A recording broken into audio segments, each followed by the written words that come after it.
Boa tarde a todos. Para quem não me conhece, eu sou a professora Isabel Tubino. Estamos aqui para mais uma tarde prazerosa, para a gente fazer mais uma edição do CREF Conversa. O CREF Conversa é uma iniciativa do ProLer, do Comitê ProLer Letração, São Gonçalo e região. Foi uma ideia, né, que eu e a professora Shirley tivemos, e tivemos a parceria aí frutífera com o CREFCON. O CREFCON é o Centro de Formação Continuada em São Gonçalo. A gente apresenta cursos, a gente ministra oficinas, a gente faz o trabalho de pesquisa, é um grupo bastante voltado para as questões da educação, não só para oferecer ao município, mas a gente estende isso. Então, a gente também aproveita para convidar para que vocês vejam a nossa página, veja aí a gente no Facebook, acompanhem sempre que puder. A diretora do CREFCON é a professora Mitsu Takahashi. Que já deve estar por aí, eu não estou vendo, mas e sempre abre espaço e sempre muito à frente, muito envolvida com as atividades e divulgando, e é uma parceira muito querida e tem desenvolvido um trabalho bem bacana. Ela é recente, né, na direção, e chegou somando, e tem sido muito bacana. A gente agradece também a parceria da CEMED, né, da Secretaria de Educação, inclusive com a divulgação e tudo mais. Bom, esse CREF Conversa, quando ele foi idealizado, ele acontecia, né, como ele acontece toda a última quinta-feira do mês, mas a gente fazia um trabalho mais à noite, atendia uma população, porque a nossa ideia era fazer assim nos moldes da Casa do Saber, para que a pessoa, depois do trabalho, tivesse um momento de interação com pessoas da sociedade, da cultura de maneira geral, educadores, jornalistas, artistas, pessoas que pudessem contribuir com os mais variados temas. E a gente teve muita parceria da EJA, né? As escolas da EJA iam e tudo mais. Quando a gente começou com a pandemia, nós mudamos o formato do CREF Conversa e ele passou a acontecer de maneira remota, né?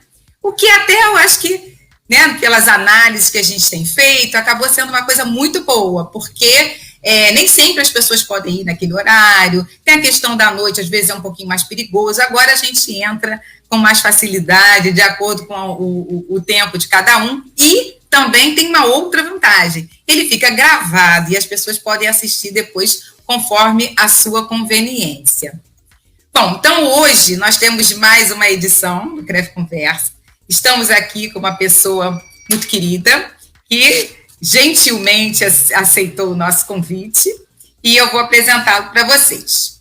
Professor Celso Ramos, músico, professor e filósofo, mestre em Ciências da Arte pela UF, mestre em Filosofia e Ensino pelo Cefet, especialista em Educação também pelo Cefet, leciona Arte e Filosofia nos colégios estaduais Sebric e matemático Joaquim Gomes de Souza, Brasil, China. A partir da sua prática, tem desenvolvido reflexões em torno da relação entre o pensamento estético e suas aplicações no ensino. O Celso é um músico de mão cheia, né? Depois ele vai até dar uma palhinha aqui para a gente. Como vocês já sabem, eu sempre inicio trazendo um texto motivador. E hoje o nosso texto não vai ser uma poesia, vai ser uma fábula do Esopo, muito conhecida de todos. E aí eu vou fazer uma pequena leitura aqui, a primeira leitura. A cigarra e a formiga. Num belo dia de inverno, as formigas estavam tendo maior trabalho para secar suas reservas de comidas. Depois de uma chuvarada, os grãos tinham ficado molhados. De repente, aparece uma cigarra. Por favor, formiguinhas, me deem um pouco de comida. As formigas pararam de trabalhar, coisa que era contra seus princípios, e perguntaram: mas por quê? O que você fez durante o verão? Por acaso não se lembrou de guardar comida para o inverno? E a cigarra falou: para falar a verdade, não tive tempo. Passei o verão todo cantando. Falaram as formigas: bom, se você passou o verão todo cantando, que tal passar o inverno dançando? E voltaram para o trabalho dando boas gargalhadas. Moral da história: os preguiçosos colhem o que merecem. Então, Celso, eu começo hoje abrindo aqui com uma pequena provocação, né? Essa fábula, ela traz uma ideia, né, das cigarras que cantam como se fossem as preguiçosas. E aí eu gostaria que você comentasse sobre isso. Muito obrigada. Vamos lá. Boa tarde para todo mundo que está aí acompanhando a gente. Antes de tudo, eu queria agradecer, na verdade, o convite que vocês fizeram. Eu estou aqui com muito prazer, né? Assim, muito honrado em poder participar e trocar ideias com vocês aqui. Na verdade, eu lembro disso aí quando eu era criança, né? E ficou essa ideia de que a cigarra, né, é vagabunda, que ela não está nem aí, né? Fica essa coisa marcada, mas é curioso, né? Porque, na verdade, o artista, né, a arte, ela não tem, assim... Ela é necessário que ela exista, né? O artista, né, é preciso que ele exista, mas ele não tem essa ligação que a gente tem com a sociedade que a gente vive, que ela está imersa nessa cobrança de fazer, de produzir, né? Que parece que tem apesar da narrativa ser antiga, né? Mas ela é muito atual e faz a gente refletir sobre a sociedade que a gente vive, né? Que cobra de você, né, uma produção, você tem que produzir, você tem que ser alguém, né? Tem essas questões todas. Então, a arte aí está misturada com a filosofia também, né? Porque eu falo com os alunos assim, pô, peraí, você já é alguém, né? Você já é alguém, gente, né, meu amigo querido, né? Então, assim, é curioso a gente fazer uma reflexão sobre a narrativa, porque a arte, ela não é alguma coisa que você precise necessariamente retirar um valor econômico que te deixe rico. Essas questões, até Aristóteles fala sobre isso, né? A importância, ele fala da necessidade, da importância da gente entender que, por exemplo, a grana, né, ela diante, por exemplo, da doença, ela não serve de nada. Então, tem essas, né, ele fala isso na Ética Nicômaco. É um livro que ele escreveu para o filho dele, acho capítulo 5, se não me engano. Então, assim, né, só para fazer um comentário rápido sobre a narrativa, ela é excelente, mas faz a gente pensar sobre essas questões do papel do artista na sociedade, né? Porque esse trabalho da formiga é necessário, mas o trabalho do artista é tão necessário quanto o da formiga, né? Claro. Acho que é isso, né? Acho que a pandemia mostrou bastante isso, como foi importante, né? A gente confinado dentro de casa, podendo, né, ter à sua disposição meios de você ouvir música, de você participar de lives, de você interagir de uma outra forma, né? E a arte veio muito nisso. Inclusive canais que estavam disponibilizando peças de teatro. Você sabe que até a minha filha me mandou até um link com peças da Broadway, que houve um período que a gente podia assistir, que eu achei aquilo muito interessante, né? Porque é um sonho que eu tenho, quem me conhece sabe que eu ainda vou fazer isso, né?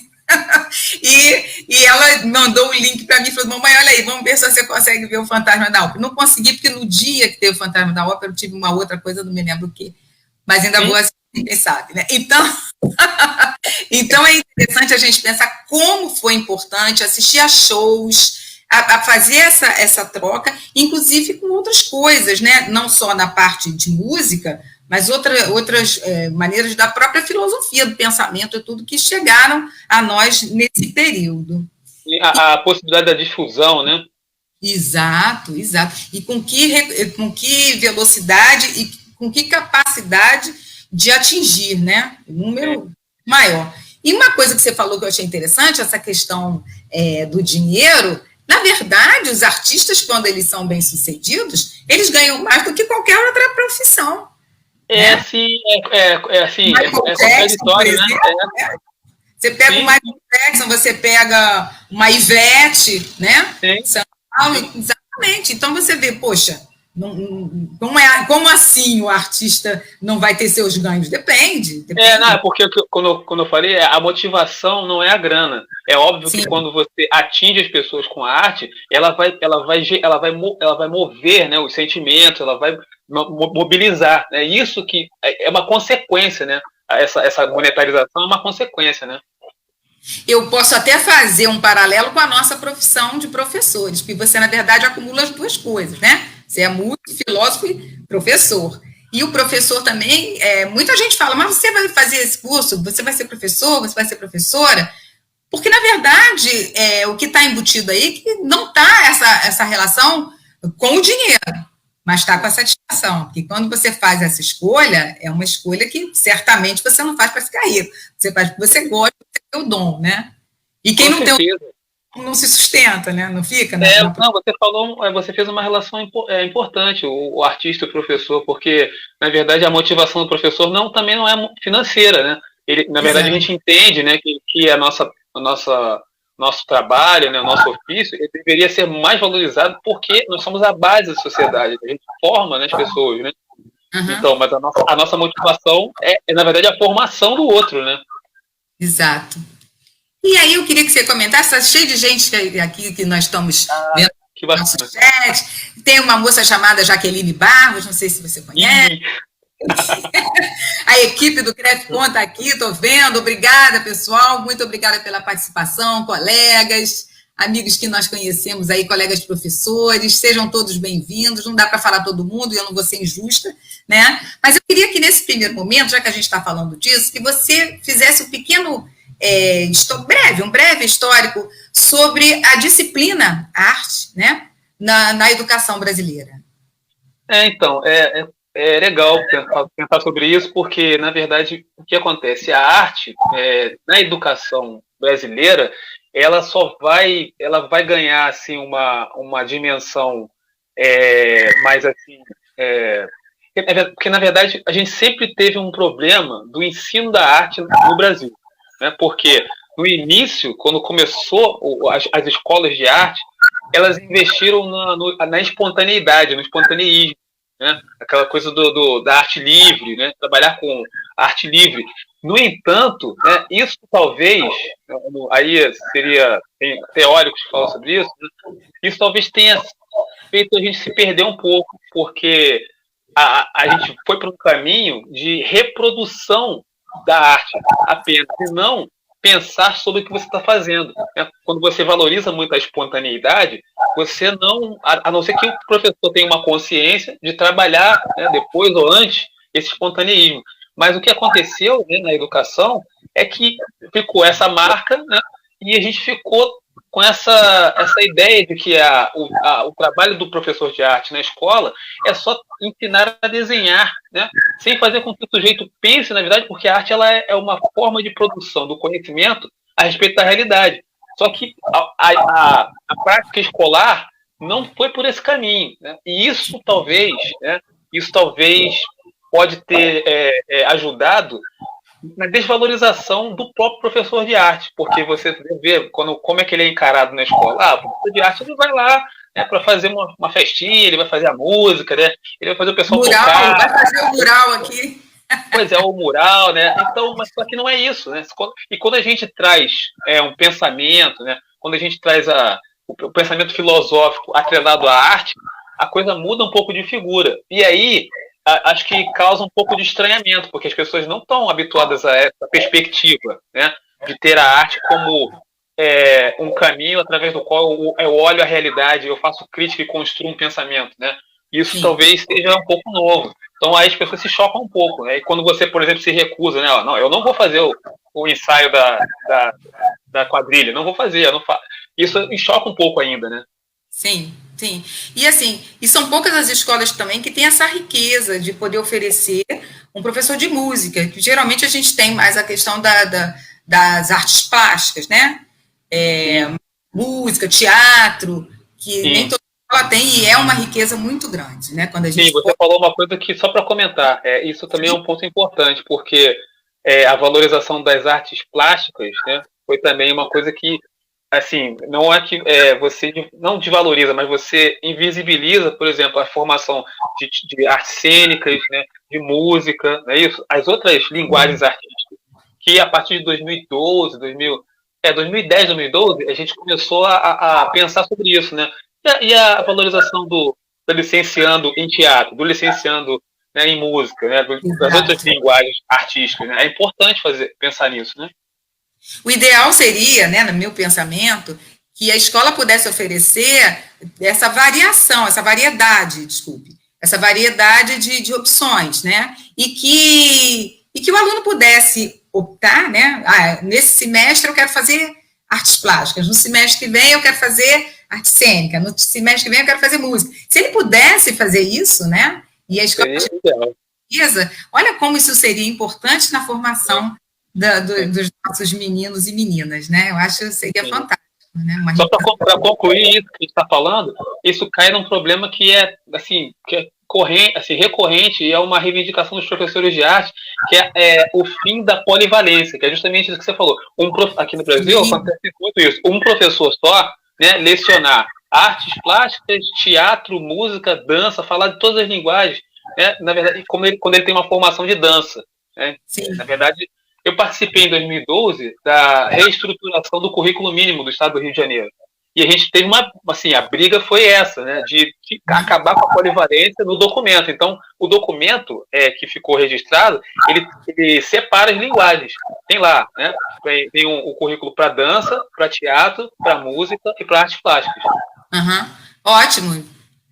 Aqui no Brasil é sempre uma luta, mas a gente acaba, né, melhorando. Sim. Eu estou aí com 30 anos de magistério, a gente vê que muita coisa melhorou, muita coisa a gente acabou conseguindo. Não é fácil. Sim. É sempre um percurso aí de muitas lutas, algumas inglórias e algumas com vitórias. E a esse respeito, eu queria te perguntar o que você acha da disciplina de arte dentro da nova BNCC? Então, Isabel, é uma questão, porque a BNCC ela é um movimento, é um caminho que é uma implementação, né, de um processo que é inevitável. Mas, eu participei de alguns encontros em 2020, de debates e tal, em que as pessoas estão muito preocupadas, né, qual será, na verdade, a ação da arte dentro dessa nova BNCC. Porque o texto, né, quando a gente bate o olho no texto, vai ler, o texto ele é um pouco genérico. E, as pessoas estão um pouco assustadas com será que a arte vai ser diluída, né, como prática? Ou será que ela vai ser mantida como disciplina? Essa é uma questão que os professores estão angustiados com isso, né? Porque se você... muito bonito você falar, não, a arte está em tudo, mas ok, mas e lá na escola, né? Como vai funcionar isso? Vai ser em projetos? Como é que vai se for em projetos, como é que a arte vai entrar? Como é que o professor de arte vai entrar nesse projeto? Então, isso eu acredito que esteja angustiando os colegas nesse sentido, entendeu? Mas eu creio que, eu até falei isso com os colegas, eu acho que a gente precisa se apropriar disso e fazer disso a melhor forma possível para a gente, pegar isso e transformar. Nós, né, pegarmos e fazermos alguma coisa com o projeto, né? A gente, cada escola, né, fazer o seu projeto e valorizar o professor de arte da escola, entende? Muito importante isso que você falou. É a escola decidir, né, fazer aí, a gente tem o PPP e tudo mais. Fora isso, né, fazer reuniões periódicas, que eu acho muito importante, que os professores façam essa troca, né, que haja... A gente sabe, o pensamento já desde Edgar Morin, em 2010, que ele já veio aqui no Brasil falar isso, que a gente tem essa coisa estanque, né, das disciplinas divididas, e que, na verdade, a gente deveria ter uma coisa mais ampla, menos delimitada, né? E a arte é perfeita para fazer essa costura, para ampliar. Transdisciplinar, né? Transdisciplinar. Maravilhoso, exatamente. E a questão da BNCC, que a gente coloca, porque está aí, está colocado, é um documento com força de lei. Então, a gente tem que assumir isso. Como foram os parâmetros lá e tudo mais. Então, a gente vai fazer o melhor que puder. E ter a consciência de que o professor é o que vai planejar a sua ação, é o que está ali na linha de frente, né, com seus alunos, ele vai fazer o melhor possível, ele tem a formação para isso, ele tem a sensibilidade para isso, ele tem experiência para isso. Vou te ouvir. Eu entendo que nesse momento, eu acredito que seja mais importante ainda a união dos professores, os professores das disciplinas diversas dentro da escola. Porque,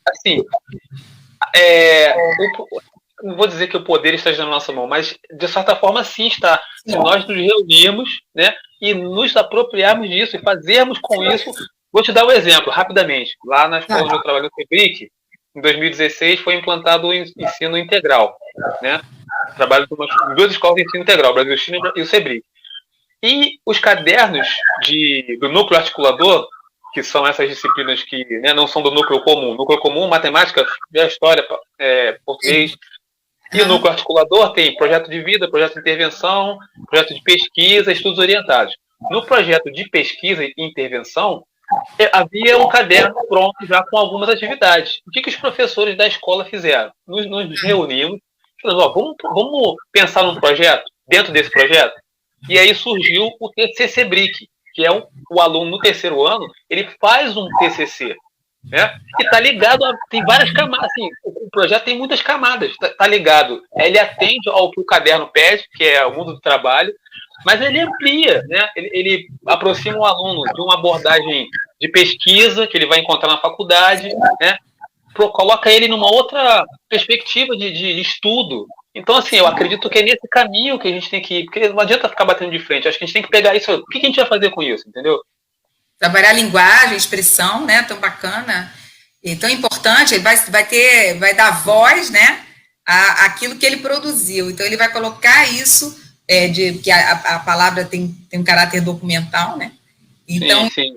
A riqueza desse trabalho para esse indivíduo que depois vai ser senhor aí da sua escrita, e que a gente muita colagem, cópia, então você trabalhar uma escrita própria, né, que é a partir dessa vivência, né, e dessa experiência de que você realizou isso e agora você passa adiante aquilo que você ganhou, né, aquilo que você produziu. Muito legal. Sim. E você falou duas palavras aí, vivência e experiência, que elas estão atreladas à filosofia e à arte. Então, você coloca o aluno nessa perspectiva dele entender que ele tem um processo criativo, que ele pode fazer isso na escrita dele, né?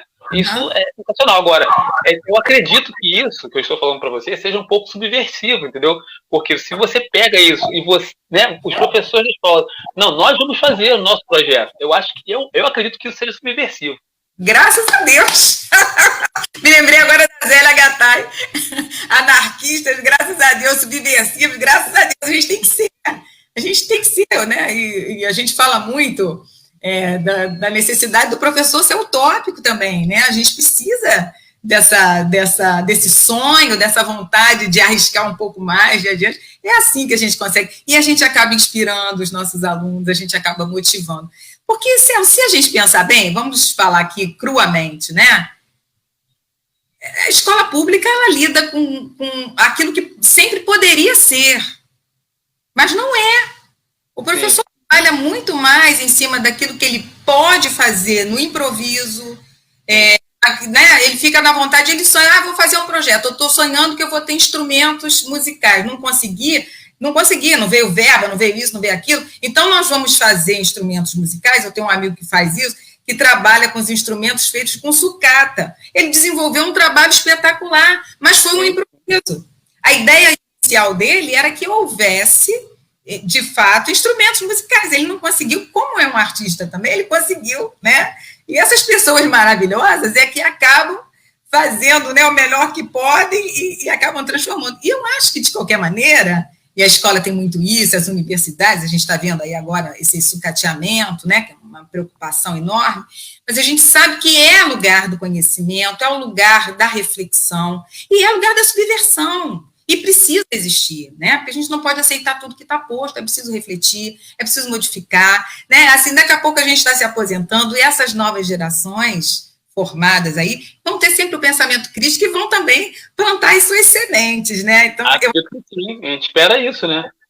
Porque a escola pública ainda é esse espaço que permite a gente fazer essas experiências, né? E isso que você falou, esse olhar para o que ainda não existe, né? Querido, para falar de filosofia, nós temos uma equipe técnica, né? O pessoal já sabe. Nós temos aqui sensacional. Escondidinhas aí conosco, a professora Érica e a professora Neuza, que são do CREFCOM. Então, as meninas vão colocar aí para a gente uma coisinha que eu queria comentar, né? Que é o trailer desse filme que me fez pensar imediatamente em você. Vamos lá. Vamos lá, querida.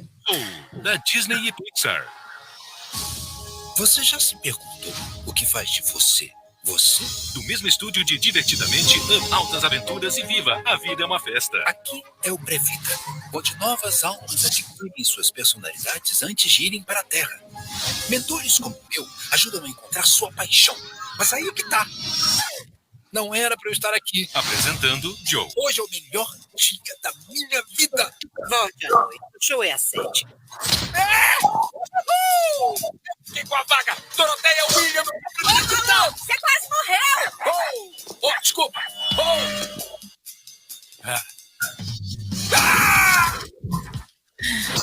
Ok, eu sei que você foi maravilhoso, mas a Terra é um porre. E 22. Eu tô super de boa aqui, eu tenho minha rotina, eu fico na minha, faço meus sudokus um pouco. Mas a vida na Terra tem tanto para oferecer. Já tive vários mentores que falharam e tem ódio de mim. Madre Teresa. Tenho compaixão e devoção a todos. Todos menos você, te odeio. O universo não gira ao seu redor, está ouvindo? Maria Antonieta. Não pedi sua opinião. Insuportável. Eu vou mostrar o que está perdendo. Por exemplo, pizza. Não tem olfato, sem paladar. Nem tato. Viu? Tá bom, eu já entendi. Nós temos pouco tempo nesse planeta. Eles precisam estar juntos. Seja você, a 22 brilhante e apaixonada. Descobrir o melhor da vida. Eu tô aqui sabe-se lá quanto tempo. E nunca vi nada que me fizesse querer viver. Então você apareceu. Você realmente ama a vida. Eu tenho que ver isso.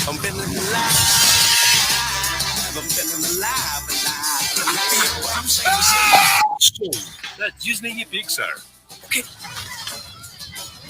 Não surta, elas são vivas. Não vai ver ninguém sofrendo aqui. Elas já vão sofrer na Terra. Disponível em 25 de dezembro, só no Disney Plus. É lindo, né? Esse filme é muito interessante e, na minha opinião, ele é mais para adulto do que para criança. Porque eu acho tem várias camadas. E aí eu queria que você comentasse, porque eu remeti, aí eu pensei em trazer, porque você é filósofo, né? Então esse filme tem essa pegada de um propósito de vida, né? Porque ele até fala, a primeira frase agora na chamada, no trailer, é o que faz você ser você, né? Então, a gente falou sobre isso questão da música, ele tanto é um artista que sonha em se apresentar, mas também ele ensina, ele é um professor, né? E aí, vamos lá, o que o filme trouxe para você? Então, é interessante, nós assistimos, eu, Pedro e Jaqueline, assistimos esse filme, né, o ano passado. Poxa, a gente achou maravilhoso. O mais interessante é essa coisa da descoberta mesmo do sentido, né? Ele descobre um sentido para a atividade dele, porque você vê, eu não lembro de todo o final, assim, mas eu lembro uma coisa muito importante, que foi aquela coisa que ele queria tocar com uma pessoa conhecida, e, né, e ele conseguiu. Só que quando ele chegou lá, ele falou, caramba, peraí, cara, é isso? Né? É isso? Mas, e aí ele encontrou mesmo a essência do negócio na monitoria, né? Junto com a criança, junto com o aluno, né? E acho que eu vivo isso muito, né? A minha vida, de certa forma, é isso.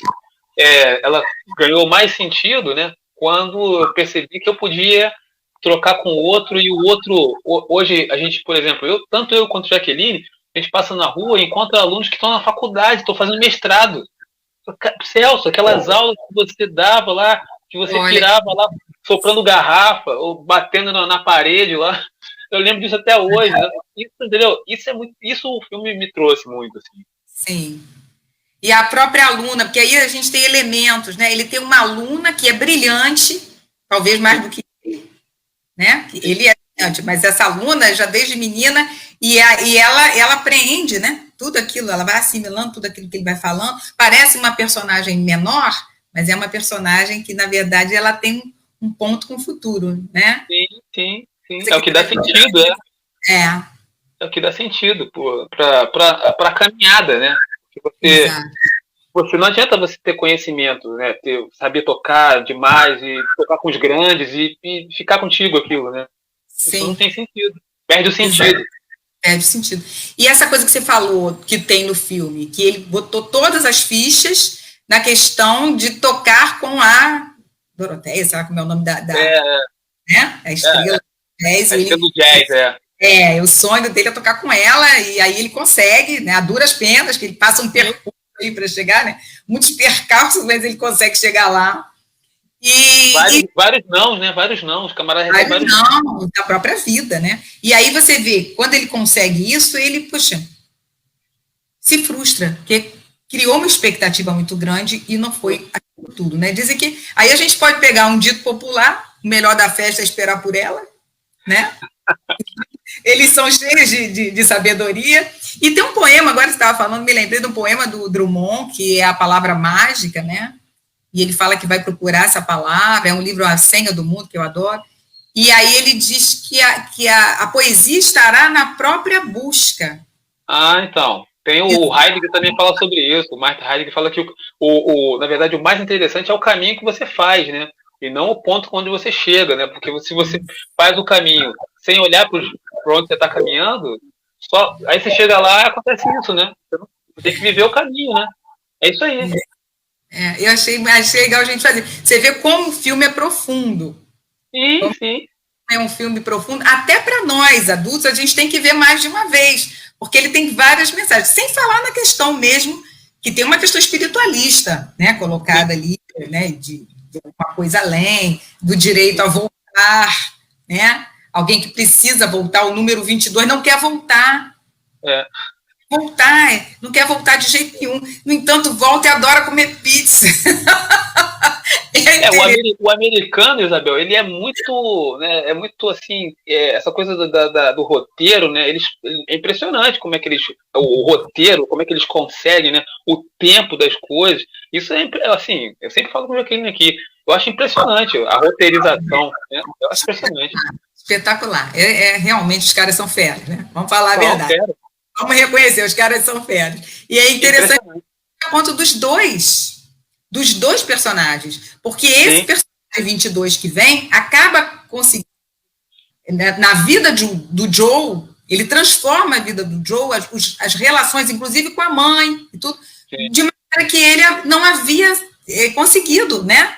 Ele tinha dificuldade com a mãe, assim, muito carinho e tudo, mas tinha um ponto de vista diferente. E o 22 vem a relação com aquela Luninha, e é muito interessante que um ajuda o outro. Também vem uma amizade aí muito bonita, né?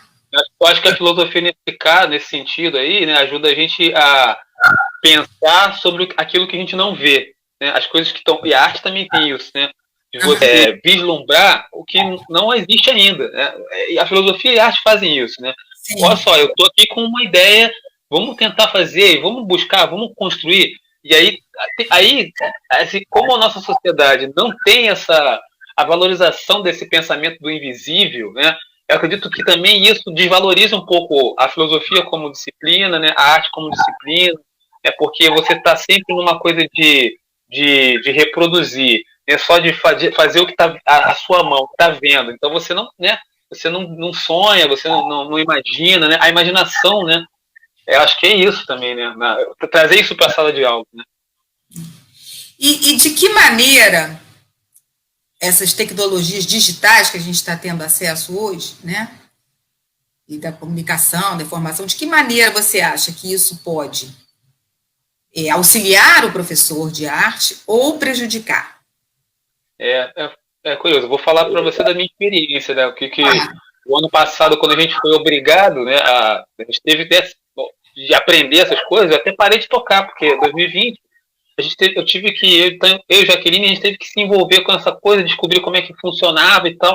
E as aulas iniciais foram muito difíceis, porque, né, os alunos não estavam acostumados, nem a gente mesmo estava acostumado. E eu fui tentando, eu não fazia assim, eu fui experimentando. Então, por exemplo, eu posso fazer aqui uma experiência que eu fiz com eles, que foi logo no início, que eu falei, eu vou tentar fazer isso, de repente, não só para aprendê-los, né, mas para fazer um vínculo aqui, porque se eu for ficar dando aula só como eu dava, não tem como dar aula como você dá aula presencialmente, né? Então, deixa eu ver se eu consigo fazer aqui rapidamente. Eu vou fechar aqui a câmera.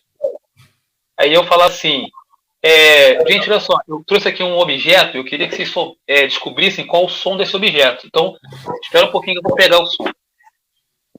Aí eu ia lá e fazia o seguinte.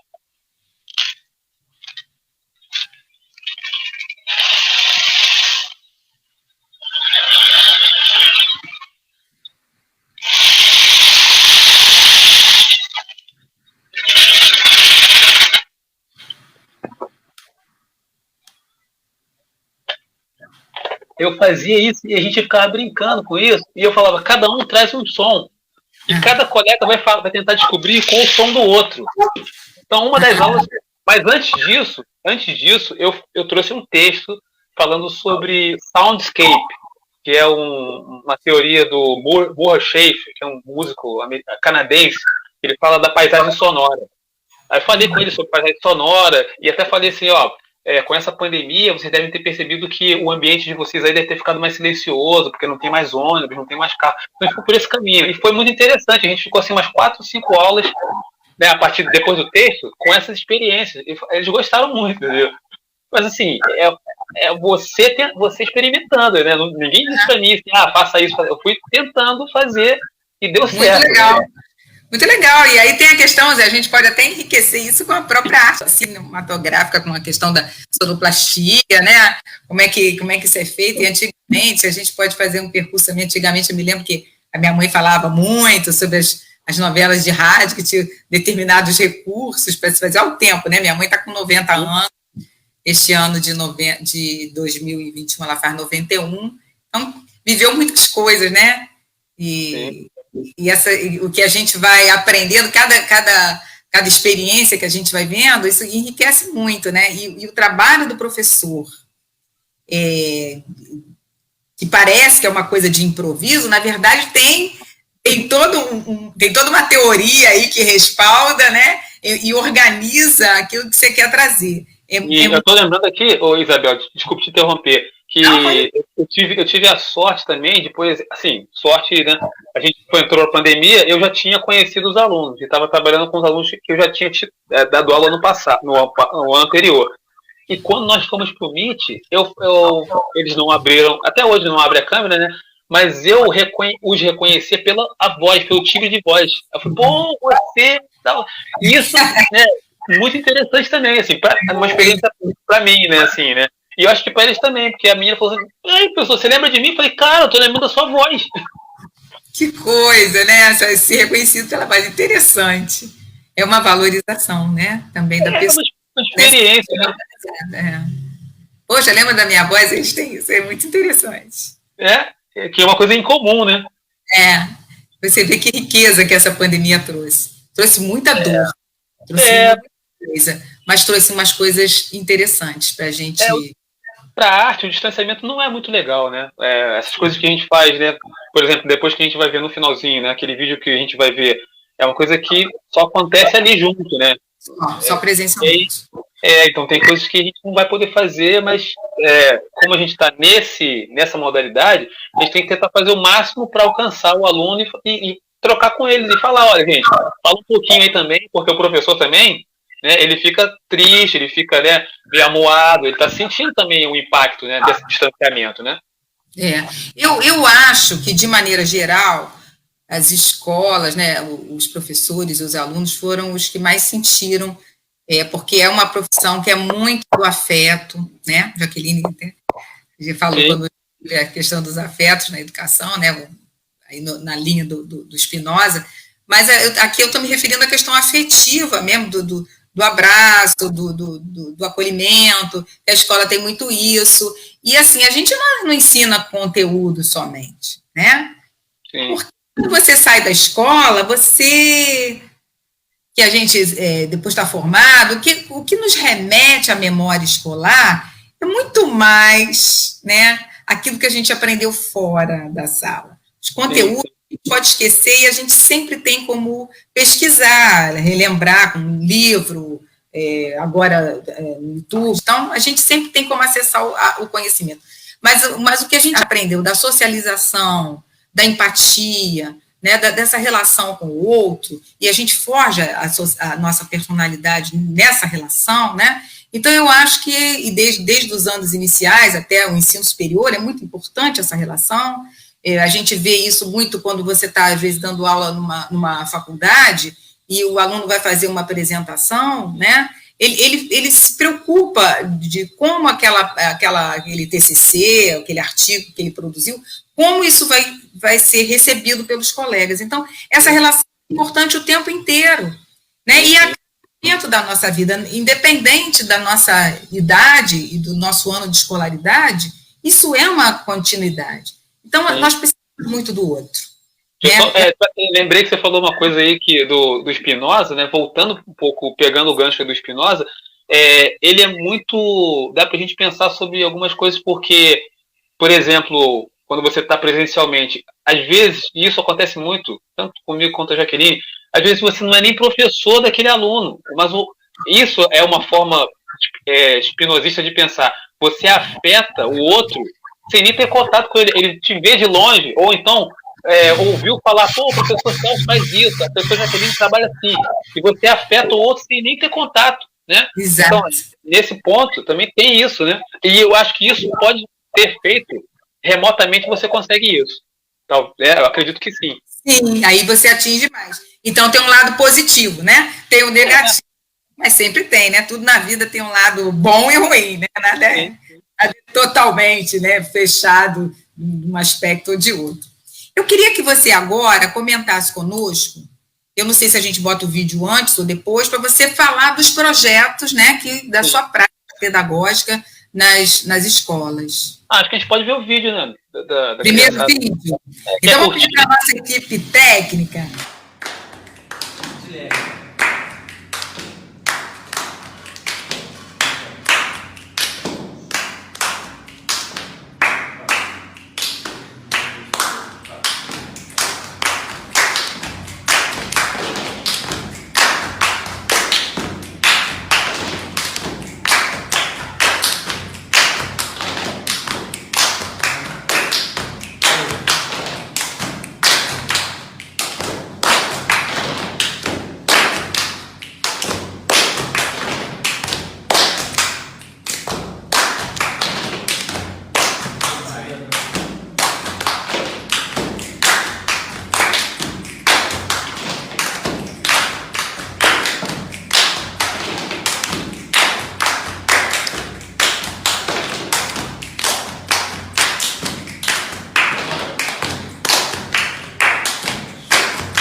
Que espetáculo. Muito bom, né?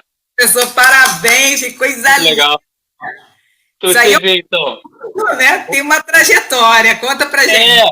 Então, na verdade, de onde, né, como é que chegou nisso aí, né?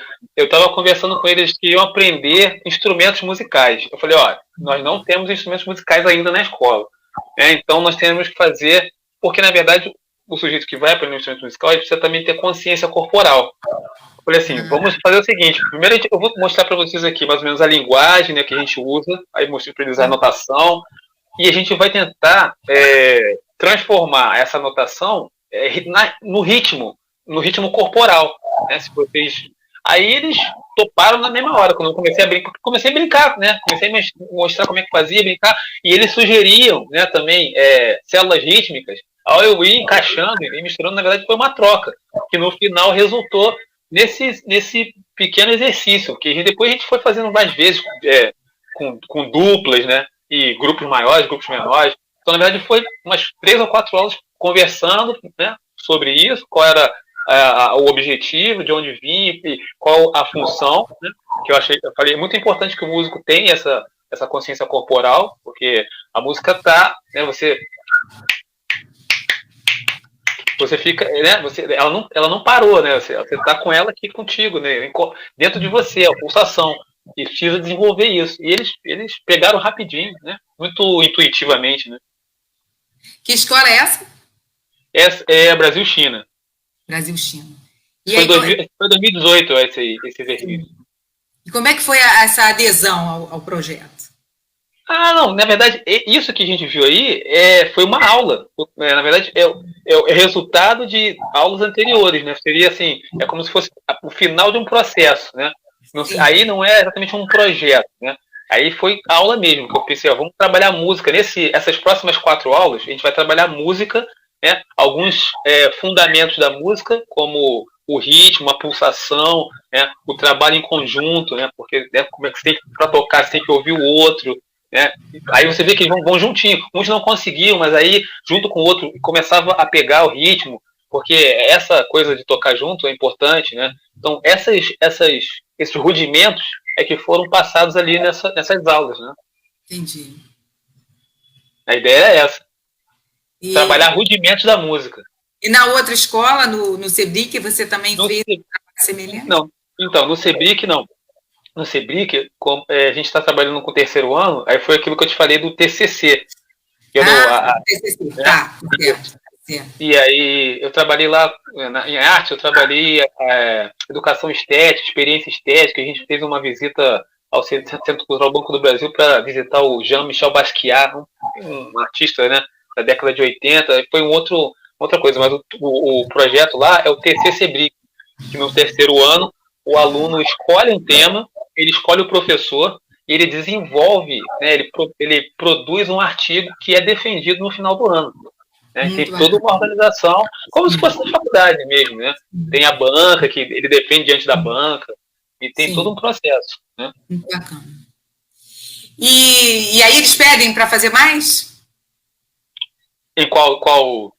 Do que você apresentou agora não, isso aí, depois que a gente fez isso, que eles viram que... Porque assim, eu não gravei as iniciais, podia gravar as iniciais, porque as iniciais ficam falhas, professor, a gente não conseguiu, a gente não vai conseguir. Eu falei, calma, gente, vamos fazer nossa vida. Aí vai fazendo, aí eles vão incorporando e vão percebendo que eles constroem uma comunicação e aí vira cachaça, eles não querem parar. Eu não sei se as pessoas estão fazendo alguma pergunta aqui, eu estou vendo que tem muitos comentários, né? Legal. Deixa eu dar uma olhada aqui para a gente ver o que tem de... Nossa, tem uma pergunta aí. Tem as pessoas só dando boa tarde, dizendo tá aqui, Toinho. Tudo bom, Tônio? Uma alegria estar aqui, Isabel e Celso, Shirley, grande Celso, Jaqueline, muito bom começarmos esse papo com uma fábula, ela falando. Antônio do Henrique Lage, né, que é meu colega lá no Henrique Lage. Neuzinha agradecendo a sua presença. Eu agradeço. Raquel Valentim, Lucimara, da equipe Crefcon, Chile da equipe Crefcon, né? Henriette, querida. Chile, Henriette é fera também trabalhar com atividades lúdicas. A Henriette é atriz também, né? Ela faz um trabalho fantástico aí também com a expressão corporal, bem bacana. Perfeita colocação. Acho que pergunta não tem, não. Vamos ver. Extremamente necessária essa temática, a Henriette está falando. A Chile fez um comentário aqui na hora que a gente falou naturalmente da BNCC, e aí ela disse que no ensino médio a BNCC está sendo bastante problematizada, né? Na medida que somente o português e a matemática vão compor aí os 3 anos, e aí deixar, né, as outras disciplinas de fora. A gente realmente tem que questionar e brigar, e eu acho que é importante essa briga sempre. A gente não sabe o que vai acontecer ainda. Aí o Antônio Carlos está falando aqui, que é o Toinho. A música desde 2008 é obrigatória como componente curricular na educação básica. As demais linguagens artísticas é que não são, lamentavelmente. Sim, por isso que a importância do documento que eu mencionei lá do Currículo Mínimo do Estado do Rio, em 2012, que separa as linguagens artísticas e valoriza a licenciatura do professor, né? Se ele se formou em artes cênicas, no caderno ele tem lá as orientações, que não é uma cartilha, mas ele tem os pontos que ele pode seguir, que norteiam ele, né? Entendi. Nós temos aqui a participação da Amanda Pestana, muito bom, minha querida. Estava com saudade de você, Amanda. E ela colocou aqui, acho o improviso muito potente no sentido da criação, né? Mas acho que as secretarias precisam investir mais nos recursos para viabilizar aos alunos a exploração e o uso de instrumentos. E aqui ela colocou uma pergunta específica. Aqui o senhor associa essa visão restrita da arte às artes visuais, falta de acesso aos recursos materiais ou a concepção, ou os dois, né? E aí ela está dizendo que está adorando a sua primeira fala, foi logo no início que ela colocou isso. Ah, legal. Então, nós falamos sobre isso no início, eu até falei que realmente a gente tem uma valorização, né, maior das artes visuais, né? Eu não sei te dizer exatamente se é por falta da formação, porque né, você não tem na década de 60, de 70, década de 50, 60 e 70, você não tem uma formação de músicos para lecionar em escolas, né? Você tem aquela tradição lá que vem lá do Vila Lobos, do canto orfeônico, né? Mas você não tem, né, um pensamento assim voltado, ó, vamos trabalhar música, por exemplo, que eu falei aqui sobre o Schaeffer, né, da paisagem sonora, o desenvolvimento da consciência sonora, né? Isso é muito recente, né? E sendo inserido nas escolas. Então, eu acredito que talvez, né, o pouco investimento na formação, né, de licenciandos em música pode ser um fator, né, que tenha dificultado, por exemplo, né, a inserção da música na escola, né? Eu acredito. A Shirley está fazendo uma pergunta aqui.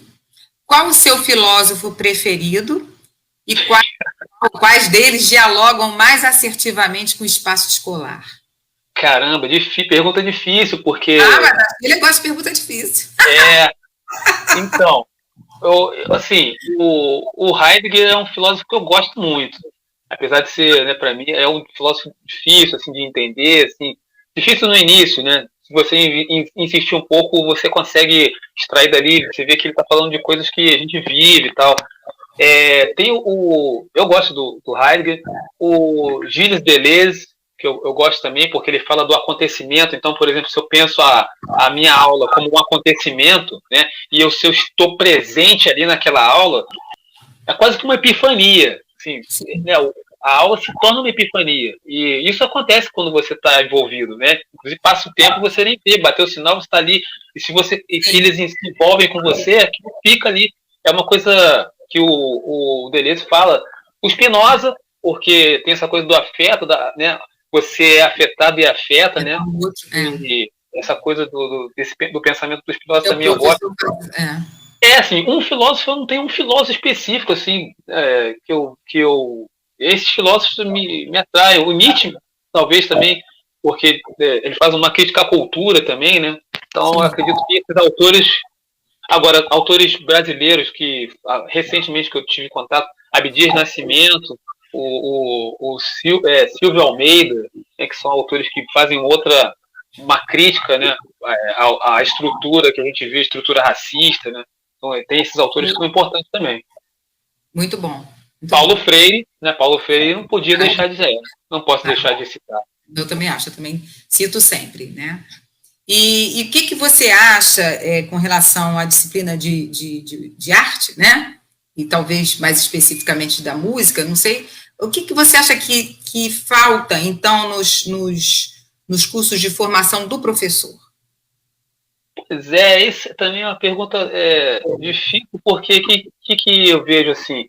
A gente existe já uma formação que estava caminhando, né, para produzir, para formar professores assim, que tivessem condições de, na sala de aula, trazer a criatividade de uma forma reflexiva, né, não só reprodutivista, né? Eu não sei como é que vai ser com essa BNCC que está vindo para a gente, não sei como é que vai ser o impacto dela nos cursos de formação. Porque o curso de formação do professor, a licenciatura, ela é importantíssima, né, para o professor que vai atuar em sala de aula, né? Importantíssimo. Então, assim, eu fico assim, sem saber, né? Eu também estou perguntando, entendeu? Sim. Porque, na verdade, se a gente pensar, não é específico da questão da arte, né? É muito em todas as disciplinas. A gente tem... mas a arte já tem um problema de ser deficitária no sentido de não ter o valor, né? Sim, isso, exatamente. Sabe, porque é aquela coisa, né? O professor na escola, o professor de arte na escola, entre aspas, ele é menos que o de matemática. E não é isso, entendeu? Não, de jeito nenhum. Mas existe... Eu falo com os alunos, olha, filosofia, arte, história, sociologia, né? ela talvez seja mais complexa que o cálculo matemático que você tem lá. Se você aprende lá o funcionamento do cálculo matemático, né, você resolve, né? Agora, se você for discutir uma questão sociológica, filosófica, né, do ponto de vista da arte, já é um pouco mais difícil, né? É mais complexo. Verdade. Deixa eu ver o que mais que as pessoas estão botando aqui. A gente está recebendo de comentário carinhoso aqui. Isso eu acho bacana. Que bom. Bons afetos. Pensamento aqui, o Antônio Carlos falando de novo, o pensamento crítico deveria ser o objetivo da educação e não uma subversão, né? É interessante isso, porque a gente tem que levar o aluno a saber refletir, né? E isso é uma coisa que a gente vê muito na minha disciplina de língua portuguesa, que às vezes você pede um texto, uma coisa, e vem uma fala que você está vendo que não é dele, né? Que ele pegou o lugar. Então, essa coisa do pensamento próprio, no texto próprio que a gente estava falando antes, né? Porque é complexo isso que você está falando, isso aí, desenvolver isso, né? Desenvolver a linguagem, né? É uma coisa que não é uma coisa simples, não é como eu falei, não é matemático. É justamente isso, não é 2 mais 2, isso envolve a tua relação com o mundo, né? As suas experiências, né? E isso envolve muitas coisas. E isso é complexo quando você vai produzir um texto, né? Ou vai criar ali uma aula de arte. Vamos fazer um trabalho rítmico, né? Isso envolve muitas coisas, né? E aí você falou de linguagem, que a matemática também é uma linguagem. A música é uma linguagem. E o Antônio Carlos também atua nas duas. Ele é professor de matemática, mas ele é um grande poeta e ele canta lindamente. Então, eu tenho saudade de ouvir o Antônio cantar, ele canta muito, né? Então, também pensar essa coisa da linguagem, talvez, né, a BNCC colocou a matemática separada, mas arte e língua portuguesa estão aí no campo da linguagem, né? Então, como campo de atuação. E ligar também a questão da expressão, né? Sim, certeza. E aí que o que o Antônio está falando é da subversão. Ele gostou da gente falar aqui da subversão. É uma subversão num bom sentido, nesse sentido de fato proporcionar ao aluno que ele se torne autônomo de fato, porque às vezes a gente fica ouvindo, mas o aluno tem que ser autônomo. Mas espera aí, você escuta o que o aluno tem para falar e a partir do que ele está falando, você construir. Muito importante. Porque senão, qual é a autonomia que você vai... Não é autonomia. Na verdade, você vai preparar o sujeito para esse mundo desvinculado de direitos, né? Que o sujeito não tem direitos. E como é que... Não, você tem que preparar o sujeito para ele entender em que mundo ele está sendo inserido. E não ajustá-lo, como foi na década de 70. Né? Existe aquela educação tecnicista. Né? O que a gente está vivendo hoje é um neotecnicismo. Exato. Preparar o sujeito para se adequar ao mundo sem vínculos trabalhistas, por exemplo. E não é isso. A arte pensa ao contrário. Ela dá consciência para o sujeito ver onde é que ele está sendo inserido, né? Isso. E senão você reproduz.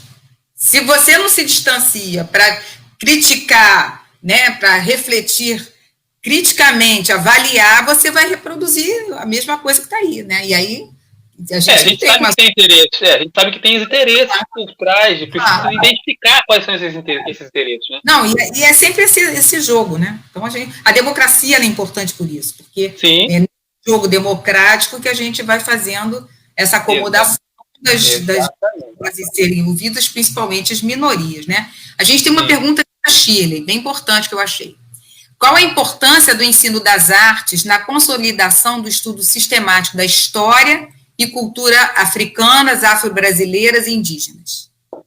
Então, esse tema é um tema caro também, porque a gente tem aí, eu não vou lembrar agora, a lei tem a 11.645 e a 10.639. A 11.645 eu não sei de que ano é, mas a 10.639 de 2003.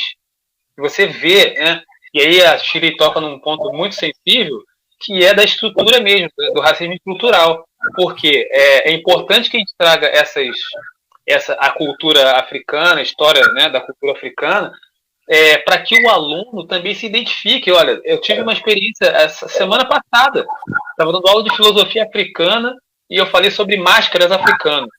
E cada máscara em cada país lá tem uma valorização, tem uma mensagem E uma das máscaras, mostrava a testa muito grande, né? E a menina que apresentava o vídeo falava que o significado da testa grande para o africano é sabedoria. Aí, beleza, passou a aula. No final da aula, uma menina falou: professor, achei essa aula muito interessante, porque as pessoas sempre falavam mal da minha testa, que eram grandes, e eu agora vi que eu sou muito sábia.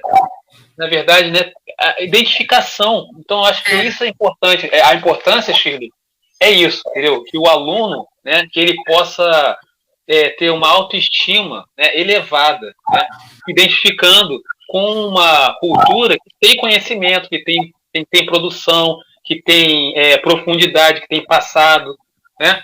A gente, mesmo que você, né, aí você tem aquelas questões da religiosidade, mas mesmo que você não professe aquela fé, você não pode desqualificar, né, ou desmerecer. Eu falei isso com eles sobre arte africana e filosofia africana, um povo tão múltiplo, tão diverso do pensamento, né, e tão rico. Tem como você silenciar, né, até quando você vai silenciar esse modo de vida, né? A importância, eu acho que é essa. A musicalidade, né? É uma coisa de uma riqueza, né? A gente tem isso, né? É espetacular. A Sheila está fazendo uma outra pergunta aqui, se há uma relação entre arte e matemática, porque ela ouve muito isso.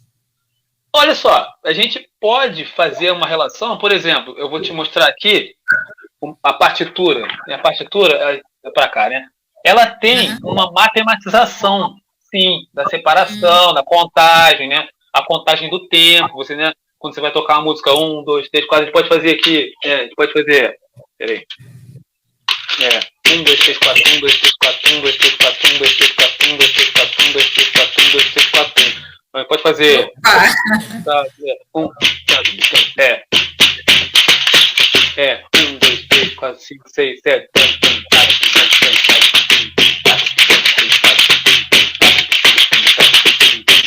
Esse tipo de ritmo é aquele que nós falamos agora, que é o polirrítmico, que é muito, o africano faz isso muito. 1, 2, 3, 4, 5, 1, 2, 3, 4, 5, 6, 7, 1, 2, 3, 4, 5, 1, 2, 3, 4, 5, 1, 2, 3, 4, 5, 1, 2, 3, 4, 5, 1, 2, 3, 4, 5.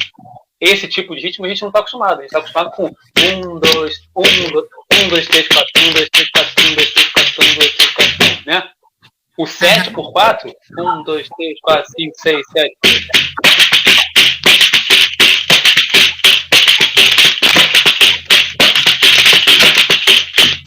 A gente não está acostumado com 7, né?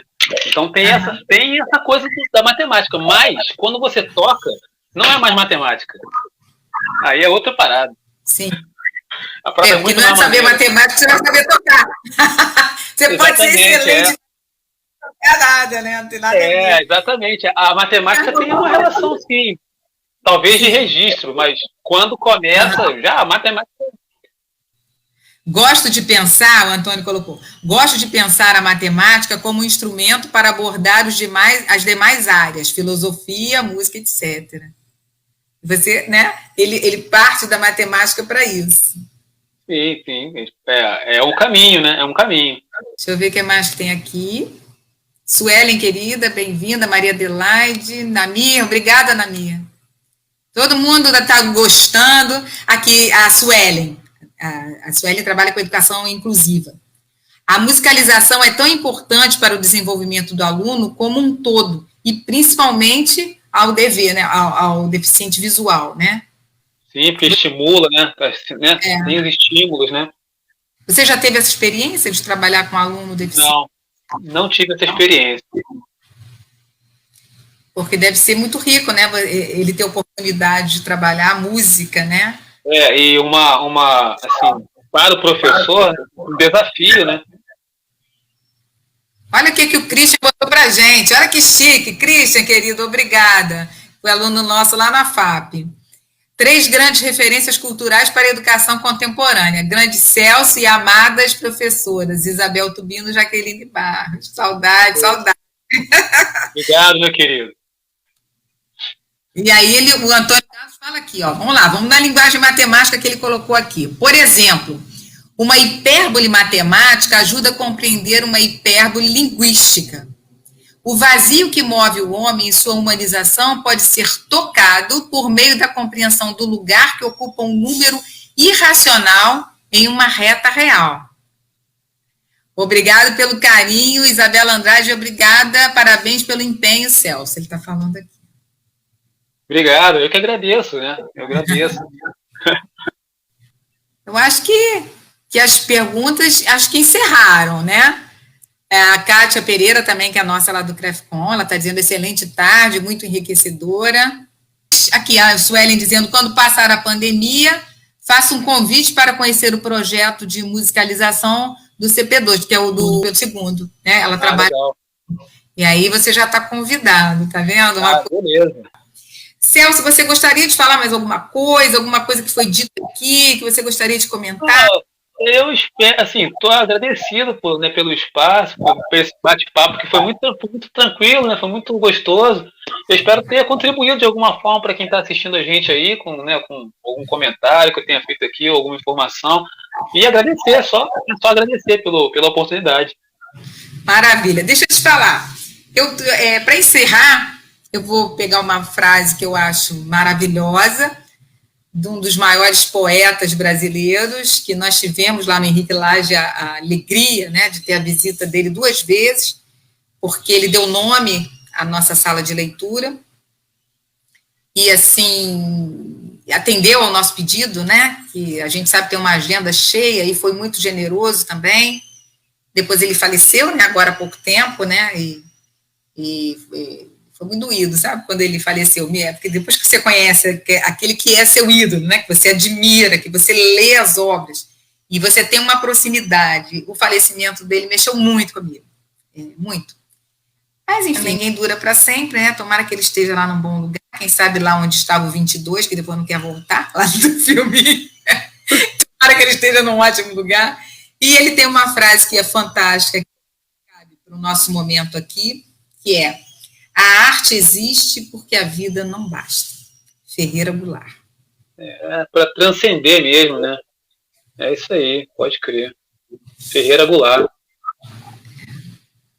E aí eu queria dizer, já que está todo mundo presente aqui, fazer o pedido de você tocar um pouquinho para a gente, para fazer esse encerramento. Tá, vou fazer uma melodia aqui do Hermeto. É uma música do Hermeto chamada Bebê. É um tema conhecido do Hermeto. Vamos lá.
Que maravilha, que tarde chique.